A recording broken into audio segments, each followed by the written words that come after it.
इच्छाएं पूरी कर सकता हूं, इसलिए उस धन के प्रति आलस से नहीं। लेकिन वही नाम की संख्या को हम प्रतिदिन घटाते जा रहे हैं। क्यों? क्योंकि उसको आवश्यकता माना नहीं हमने।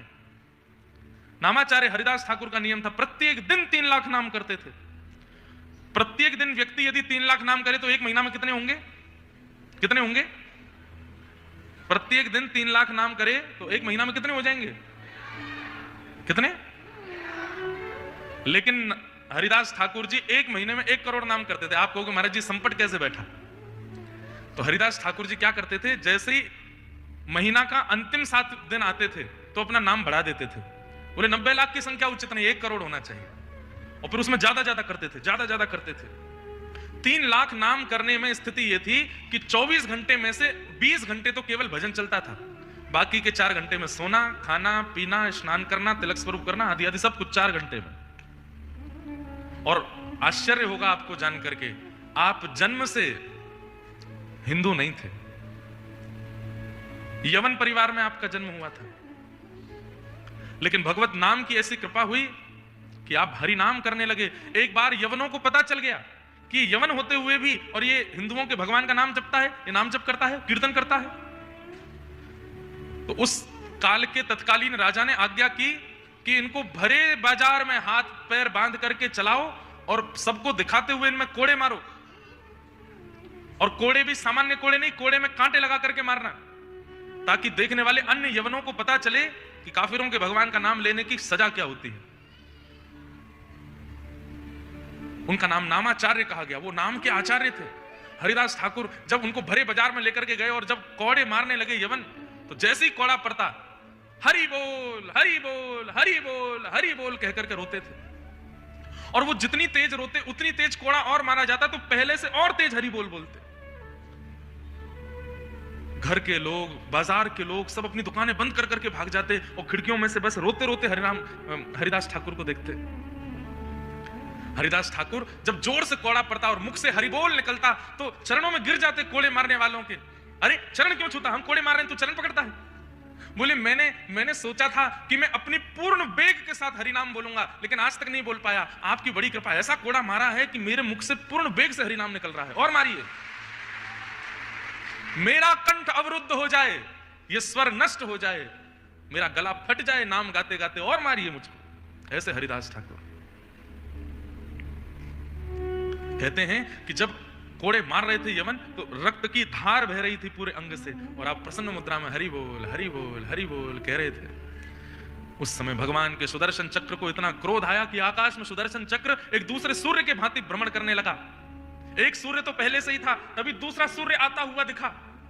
हरिदास ठाकुर पहचान गए कि ये तो भगवान के सुदर्शन जी हैं। तुरंत चरण पकड़े, नहीं नाथ, इनका उद्धार मत कीजिएगा, इनको नष्ट मत कीजिएगा। सुदर्शन जी बोले, कैसे ना करूं, भगवान के नाम गाने वाले को इतनी बुरी तरह मार रहे हैं।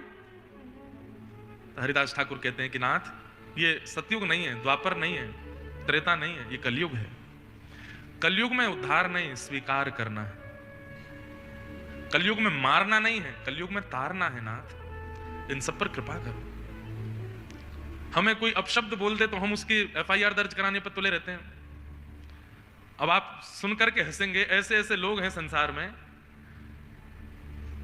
हमको घर पर आमंत्रण दिया, ऐसे ही चलते चलते हमारे घर आइए, मैंने कहा देखेंगे। अरे नहीं आइए, मैंने कहा देखेंगे, प्लीज बनाइए ना। मैंने कहा हमारे इतने क्रम रहते, मैं थक जाता हूं, नहीं आ पाऊंगा। नहीं पहुंच पाए घर तो हमारे नाम से FIR कर दी। घर नहीं आए, चलो FIR होंगे तुम्हारे नाम। इतने खतरनाक लोग हैं संसार के, और यही कलयुग है। आप मेरी बात मानो तो आप अच्छे, नहीं मानोगे तो मैं तुम्हारी जीवन को बर्बाद करने में कोई कसर नहीं छोड़ूंगा। पर ऐसों को ठाकुर जी देखते हैं, क्या करना है उनके साथ। और ये महाराज जी बिल्कुल सत्य बात है, धमकी दे रहे हैं। बोले तुम्हारे नाम FIR करेंगे, हमारे घर क्यों नहीं आए? क्यों?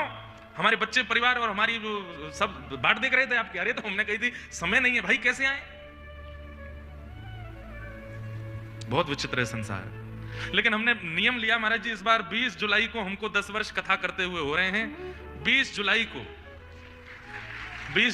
है कहां? ऑस्ट्रेलिया से आएंगे कथा करके। गुरु पूर्णिमा का उत्सव है इसी हॉल में, 21 या 22 तारीख से गुरु पूर्णिमा का, 20 से ही पता नहीं शायद। गुरु पूर्णिमा का उत्सव पूरी भगवान की कथा होगी। संध्या के सत्र में हम थोड़ी देर कुछ प्रवचन करेंगे। इस बार हमने लिया है कि एक 10 पॉइंटों का एक नियम बना रहे हैं अपना, सार्वजनिक रूप से सबको बता देंगे। और उन नियमों में ही अब आगे कथाएं चलेंगी।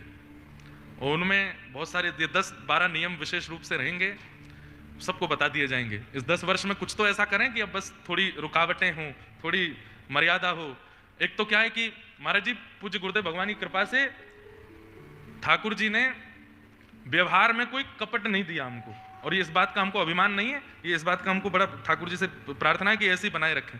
उसको लोग कई बार दुर्बलता समझ लेते हैं, अरे इनको तो कुछ भी बोल दो, ये तो कुछ कहेंगे नहीं, इनके बारे में कुछ भी कहीं भी डाल दो, ये कुछ बोलने वाले तो है नहीं, उत्तर देने वाले तो है नहीं। ये हमारा स्वभाव है, लेकिन इसको दुर्बलता मत समझिए। हम उस चीज में पढ़ना नहीं चाहते जिस चीज से समय बर्बाद हो। जितना हो सके कथाएं हो, ठाकुर जी की सेवा हो, उत्सव हो, ये सब करके निकलना है संसार से। पर लोगों ने भी अति मचा रखी है और बहुत सारी व्यवस्थाएं थोड़ी ऐसे हो जाती हैं, तो उन सबका इस बार जुलाई में 10 वर्ष की पूर्णता पर नियम बन जाएंगे 10। उन्हीं नियमों में ही हमको आगे रहना है, क्योंकि लोग बाग तो कुछ भी करने लगते हैं। फिर नामाचार्य हरिदास ठाकुर को कौड़े मारे जा रहे हैं और वे सुदर्शन जी महाराज प्रत्यक्ष खड़े हैं, उनसे कह रहे हैं इनको मत मारिए, इनका उद्धार कीजिए, हे नाथ ऐसी कृपा कीजिए। मैं भी तो यवन था, मैं भी तो यवन कुल में जन्मा था, जब मेरे अंदर हरिनाम के प्रति इतनी प्रीति आ सकती है तो ये भी यवन है। आप कृपा करिए सुदर्शन जी महाराज, इनको भी हरिनाम गवा दीजिए, मारिए मत, उद्धार मत कीजिए, स्वीकार कीजिए, मारो मत, तारो। ऐसे नामाचार्य हरिदास ठाकुर। कोई फर्क नहीं पड़ा, एक कुटिया बना करके रहने लगे, वहां बैठ करके अपना भजन करते थे। संध्या में थोड़ी देर के लिए बाहर आते थे, सत्संग करते थे, बड़ी भीड़ होती थी और लोग बाग देखते थे। अब भीड़ वालों से ही दिक्कत है संसार को कि कहां भीड़ क्यों हो रही है इनकी कथा में, भीड़ क्यों हो रही है इनके पास में। यवनों ने फिर से एक योजना बनाई, बोले कोड़े से तो कोई फर्क पड़ा नहीं, अब दूसरी योजना बनाओ। तो दूसरी योजना क्या बनाई, पास के गांव की एक वैश्या को बुलवाया और उसको खूब सारा धन दिया और कहा कि इनके चरित्र पर लांछन लगवाओ, तुम करोगी ये काम। वैश्या बोली ये तो मेरे बाएं हाथ का खेल है, मैंने कितने महात्माओं के जीवन उजाड़ दिए, कितने लोगों के घर बर्बाद कर दिए, ये करने में तो मैं निपुण हूं। जाओ। हरिदास ठाकुर कुटिया में बैठे हैं, नाम कर रहे हैं, हरे कृष्ण कृष्ण कृष्ण हरे हरे, हरे राम राम राम हरे हरे। वैश्या आकर के सामने बैठ गई। हरिदास ठाकुर समझ गए कि किस भावना से आई है। उसको बोले देवी आप जिस भावना से आई हैं मैं पूर्ण करूंगा, आप जिस काम से आई हैं मैं वो पूर्ण करूंगा, लेकिन मेरा नियम है 3 लाख नाम का, ये पूरा हो जाए तब तक बैठी रहना। वैश्या बोली ठीक है करो।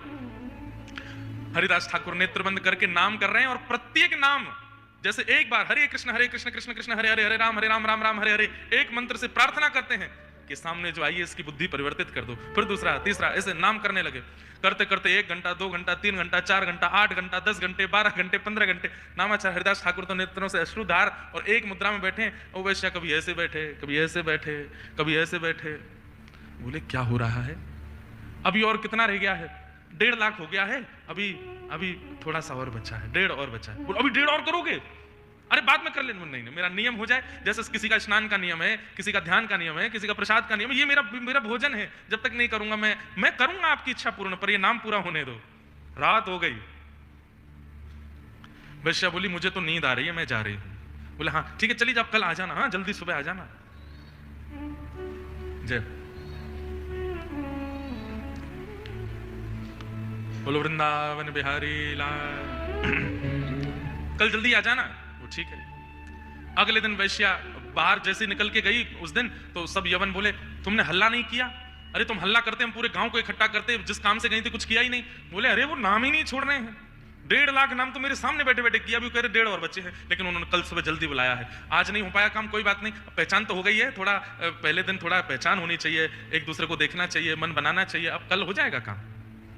अगले दिन वैश्या सुबह सुबह फिर आ गई। जैसी आई तो नामाचार्य ठाकुर बैठे थे, आकर के प्रणाम किया, माला पूर्ण करके बोले तुम्हारी प्रतीक्षा कर रहा था, तुम आई क्यों नहीं? अरे कितनी जल्दी आ गई, अभी 4 घंटे पहले तो गई हूं मैं, 2 घंटा सो के तुरंत स्नान करके आ गई। आपका हो गया नाम, अभी चल ही रहा है? नहीं, कल वाला 3 लाख तो शुरू हो गया, मैंने थोड़ी देर प्रतीक्षा करी, तुम नहीं आई तो आज वाला शुरू हो गया है दूसरा। अब ये 3 लाख नाम आज के शुरू हो गए हैं, आज के शुरू हो गए। कितने नाम हो गए? अभी तो 100 माला हुई है, 3 लाख बची हैं, कल की 3 लाख पूरी हो गई, फिर मैंने प्रतीक्षा करी, तुम नहीं आई तो मैंने आज की शुरू कर दी। अब बैठ जाओ देवी, अब ये तो पूर्ण नहीं होगी तब तक।